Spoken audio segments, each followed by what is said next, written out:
నమస్కారం. మనం ఇందాకటి వరకు నందీశ్వర స్వామివారి అభిషేకాలు అయితే చూసిన తర్వాత మనం అయితే స్వామివారి అలంకరణ అని చెప్పాం కదండి.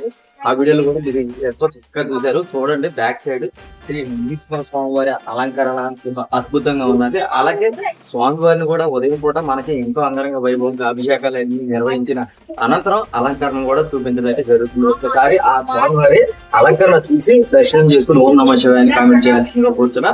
అలాగే నందీశ్వర స్వామి వారి అభిషేకం చేసిన అనంతరం ప్రతి ఒక్కరు కూడా ఎవరు కూడా నందీశ్వర స్వామి వారిని అయితే ముట్టుకోకూడదండి. ఆ తప్పు ఎవరు చేయకూడదు, గుర్తుపెట్టుకోండి. కన్ఫర్మ్ గా మన ఈ నందీశ్వర స్వామి వారి అభిషేకం చేసిన అనంతరం ఎవరెవరు అయితే ముట్టుకోవడం అయితే జరుగుతుంది. ప్రతి ఒక్కరు గమనించి ఈ నందీశ్వర స్వామి వారి అభిషేకం జరిగిన అనంతరం కన్ఫర్మ్ గా ముట్టుకోకుండా స్వామివారిని దగ్గరుండి దండం పెట్టుకుని వెళ్లాల్సిందిగా కూర్చొని, అలాగే నందీశ్వర స్వామివారి అభిషేకం చూసిన మన పాపాలు అయితే తొలగిపోవడమే కాకుండా ఆర్థిక ఇబ్బందులు కూడా తొలగిపోవడం అయితే జరుగుతాయి. కాబట్టి ప్రతి ఒక్కరూ ఈ నందీశ్వర స్వామివారి అభిషేకానికి చేయాల్సిందిగా కూర్చున్నా.